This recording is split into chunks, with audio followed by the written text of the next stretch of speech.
Livro Mensagens que Deus me deu, capítulo 1. Os dois ministérios. Apocalipse, capítulo 1, versículos 5 e 6.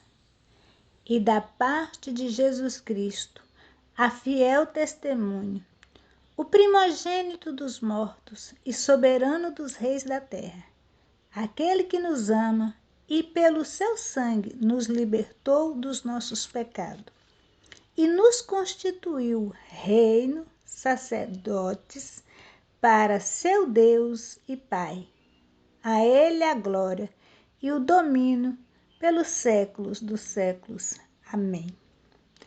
Apocalipse 5, 9 e 10. E cantava um novo cântico, dizendo: digno és de tomar o livro e de abrir os seus selos, porque foste morto e com seu sangue compraste para Deus homens de toda tribo, língua, povo e nação. E para o nosso Deus os fizestes reis e sacerdotes, e eles reinarão sobre a terra. Ao ler estes versículos, fica evidente que nos foi concedido por Deus Pai, através do sacrifício de Jesus na cruz, dois ministérios: o de rei ou rainha, o de sacerdote ou sacerdotisa. Com esses dois ministérios, coisas extraordinárias faremos, pois sendo rei ou rainha, você e eu poderemos subjugar todo o poder das trevas em nossas vidas e também na vida daquelas pessoas sobre quem exercemos autoridade. E como sacerdote ou sacerdotisa, nós podemos chegar diante do trono de Deus e interceder junto a Ele pela vida de todos os que estão sobre a face da terra, com total convicção de que o Todo-Poderoso nos ouvirá e fará a obra dele na vida das pessoas pelas quais oramos. Também se percebe através destes versículos que o homem no mundo espiritual é visto como uma coroa de rei quando assume seu reinado, e com vestes sacerdotais quando assume a intercessão, o ministério sacerdotal. O império das trevas sabe que nos foi concedido esse poder, e também sabe que este poder não passa por mãos humanas. Não é necessário que alguém imponha as mãos sobre a nossa cabeça para recebermos essa unção. Não, nada disto. Esta unção nos é conferida no momento em que aceitamos o Senhor Jesus como nosso único e suficiente Salvador e reconhecemos o seu sacrifício feito por nós na cruz, quando derramou o seu sangue puro e nos comprou de novo para Deus. É neste momento que acontece nos céus a verdadeira transformação. Satanás até então via a pessoa como seu escravo, e de repente agora ele olha e não a vê mais daquela forma. A pessoa agora está com trajes de rei ou de rainha e possui também vestes sacerdotais. Satanás fica possesso e agora ele se sente sem forças para continuar sua ação nesta vida.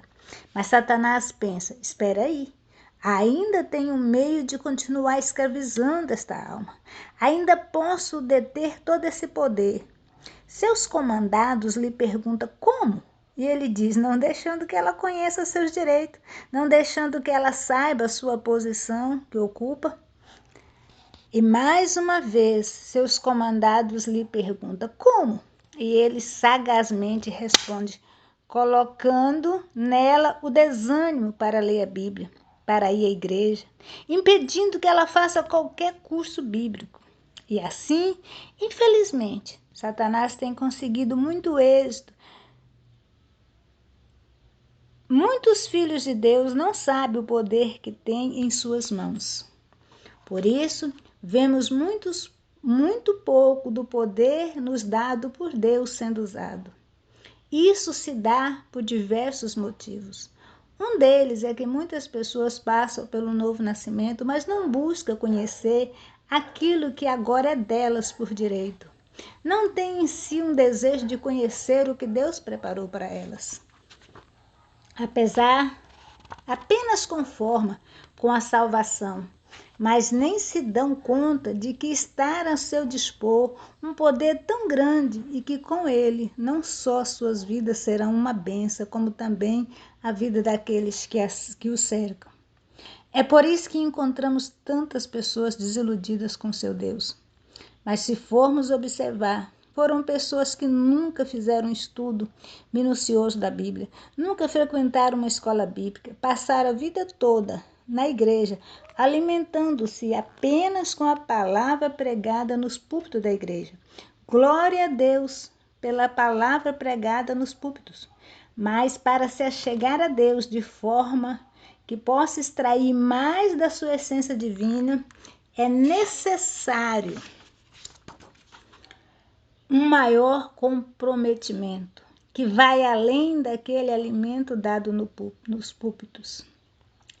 O segundo motivo, que também impede o poder de Deus agir, é a dúvida. Tem pessoas que até leem a Bíblia, mas para elas tudo não passa de ficção. Acham até bonito quando leem-se alegre, porém na hora de colocar em prática aquilo que aprendeu, a incerteza toma seus corações de forma que chegam a dizer que aquilo não é para elas, que nem todos podem receber a bênção do Senhor. Coitada dessas pessoas, pois se não mudarem a sua forma de pensar, irão passar toda a sua vida na igreja, ouvindo o testemunho dos outros e aplaudindo, apenas como mero espectador. Um outro motivo que impede o poder de Deus agir é a incredulidade. Tem muita gente tão incrédula dentro da igreja. Tem gente tão incrédula dentro da igreja que chega a questionar quando vem o Espírito de Deus agindo na vida das outras pessoas. Dizem não ser Deus, que é um demônio. Mas estas mesmas pessoas oram e pedem a Deus para ele as honrarem e as exaltarem. Elas se sentem miseráveis. Chega a dizer em suas orações que não valem nada. Deus não faz acepção de pessoas. A honra que ele deu a um filho é a mesma que ele deu a todos. Que honra é essa? Ele deu o seu único filho para morrer na cruz e derramar o seu sangue puro. Com isto, ele nos entregou a graça. E esta graça, como diz em 1 Coríntios, capítulo 1, versículos do 4 ao 7, nos fez rico em tudo, em toda palavra e em todo conhecimento, de maneira que nenhum dom nos falta. Que grande honra Deus nos entregou. Mas por desconhecimento, a maioria dos cristãos passa a sua vida pedindo a Deus coisas que a Bíblia revela que ele já nos deu. Quando na cruz Jesus declarou está consumado, é porque estava consumado. A pergunta é, o que está consumado? Consumado a vitória do homem, a vitória daquele que ousa crer na palavra de Deus. A fé é poderosa. Foi por meio dela que Abraão creu no Deus que vivifica os mortos e chama à existência as coisas que não existem. E sendo assim, foi Abraão constituído pai de muitas nações. Hoje não é diferente. O poder da fé continua ao nosso dispor. Mas quando alguns filhos de Deus assumem esse poder e se destacam, são alvos de críticas e perseguições. E aqueles cristãos que não exercem a sua fé acabam sendo prejudiciais para eles mesmos e para os outros. É por isso que sem fé é impossível agradar a Deus. Hebreus 11:6. Ainda há ainda há mais uma causa que nos impede de assumirmos este ministério dado pelo Senhor. E este tem sido o maior motivo de, nos últimos dias, as pessoas viverem aquém do que Deus planejou para elas. Esta triste causa é o pecado. Como foi relatado no início dessa mensagem, Satanás não pode tocar no verdadeiro cristão, porque o vê de posse do seu reinado, com a sua coroa na cabeça. Mas o pecado faz com que a coroa do crente não permaneça na sua cabeça. Vemos no livro de Lamentações um relato muito triste da história de Israel, quando Jeremias, inspirado pelo Espírito Santo, diz: caiu a coroa da nossa cabeça, ai de nós, porque pecamos. Lamentações 5,16. Que tenhamos a visão espiritual de Jeremias, para que possamos perceber quando a nossa coroa não estiver firme em nossa cabeça. Porque é claro que uma coroa não cai da noite para o dia. Leva-se algum tempo para que ela chegue ao chão.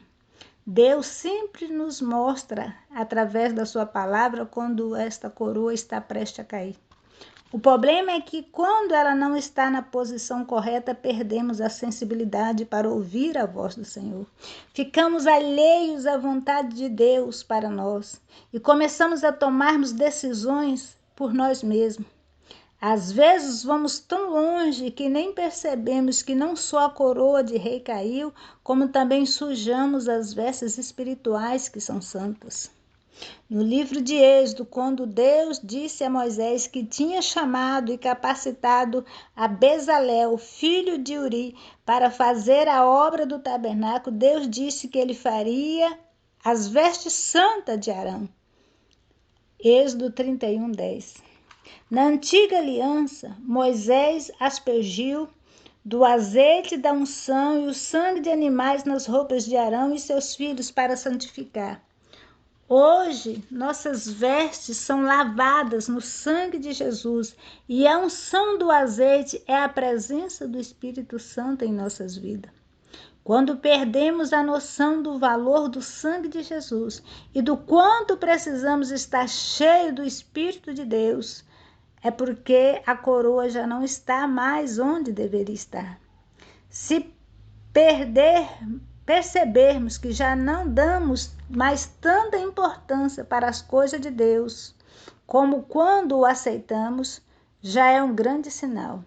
Devemos estar alerta e sabermos que Satanás age sorrateiramente para nos tirar a coroa de rei. E se pudesse, até rasgaria as nossas vestes sacerdotais.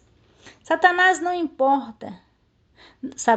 não suporta ver um crente de oração, porque ele sabe que todo o inferno estremece quando nós nos colocamos nas mãos do Senhor em oração e intercedemos em espírito por aqueles que estão sendo escravizados.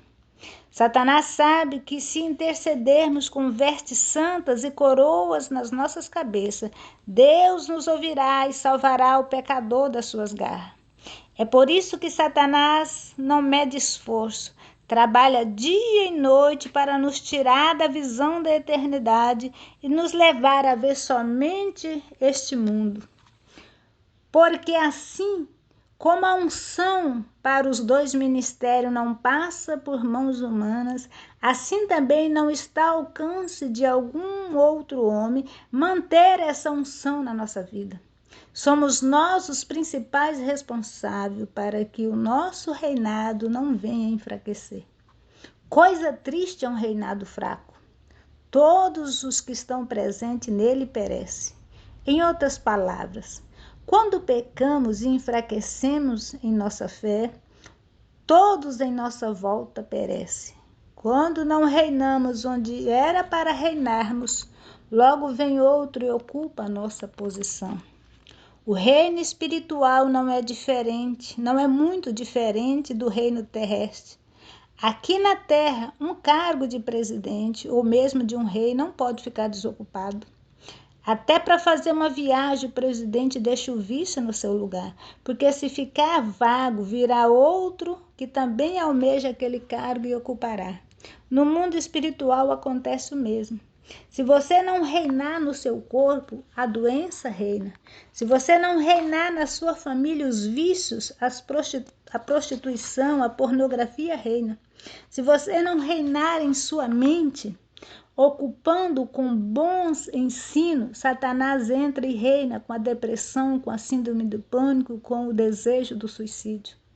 Não foi por acaso que Deus nos deu esse direito de reinarmos. Estes dois ministérios são algo muito sério que devemos estudar muito mais sobre eles, porque tudo em nossa vida depende da maneira como reinamos.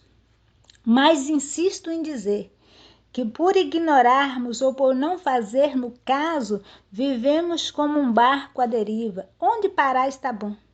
Temos nos conformado com o pouco em nossas vidas. Pouco poder, pouca unção, pouca manifestação do poder de Deus em nossa vida ministerial. E temos achado tudo muito normal. Tudo parece muito bem. Saímos às ruas e somos assaltados por pessoas sendo usadas por Satanás.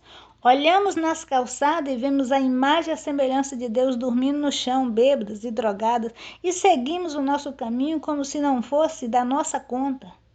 Vemos crianças nas ruas se prostituindo, dormindo em cima de jornais e nem nos importamos. Sabe o que é isso? Pecado de omissão. Somos omissos, não assumimos a nossa devida posição no reino espiritual e deixamos de fazer o bem para nós mesmos e também para as outras pessoas e até culpamos as instituições por não agirem. Mas será que temos colocado em prática 1 Timóteo capítulo 2, versos 12, onde diz que antes de tudo devemos fazer orações por todos os homens, pelos reis e por todos os que tiverem em evidência? Olha aí o ministério sacerdotal que nos foi entregue por Deus, tendo que entrar em ação? Será que quando chegarmos diante do trono de Deus vamos ter desculpa para lhe apresentar? Será que não sabemos que a quem muito é dado, muito será cobrado? Lucas 12, 48. Deus não está contente com a nossa omissão. Que tal não esperar chegar o dia em que tivermos diante dele para constatar esta veracidade? Por que não tomamos hoje uma decisão de sermos aquilo que Deus instruiu que deveríamos ser? Porque ao invés de ficarmos fofocando, destruindo a vida alheia com mentira, falsidade, não vamos cuidar melhor da nossa missão aqui na Terra? Por certo, Deus tem um plano na vida de cada pessoa que Ele colocou aqui. Só não vive este plano quem não sabe, quem não procura saber qual é o seu e não luta para colocá-lo em prática. A Bíblia diz que devemos remir o tempo, mas ao invés disso gastamos nosso tempo com longos telefonemas, longas conversas que não edificam. Ficamos horas diante da tela de um computador, mas não ficamos nem sequer uma hora por dia diante de Deus em oração e leitura da Bíblia, e ainda queremos ser usados. Ficamos chateados com Deus quando não temos nossas petições respondidas. Tiago, em sua epístola, fala a respeito disso. Ele diz: pedis e não recebereis, porque pedis mal, para gastardes em vossos próprios deleitos. Tiago 4:3. Queridos irmãos, que de agora em diante deixemos de lado toda preguiça e desânimo. Vamos ser uma geração que conhece os seus direitos e faz uso dele, porque este foi o motivo que fez Deus Pai entregar seu único filho para morrer na cruz e derramar o seu sangue puro por nós. Levantemos agora do comodismo imposto por Satanás e assumamos nossa posição de herdeiro no reino de Deus. Façamos a diferença. Deixemos de ser mendigos daquilo que já é nosso. Saibamos como orar. Não vamos mais ficarmos pedindo a Deus coisa que a Bíblia declara que Ele já nos deu. Que possamos tomar coragem para assumirmos os nossos 2 ministérios e vivermos como reis e rainhas, sacerdotes e sacerdotisas. E quando chegarmos diante do trono da glória de Deus, que possamos ouvir do Senhor elogios como servo bom e fiel, sobre o pouco foste fiel e sobre o muito te colocarei. Entra no gozo do teu Senhor. Amém. Mateus capítulo 25, 21. Amém. Assim encerra o capítulo 1 do livro Mensagens que Deus me deu.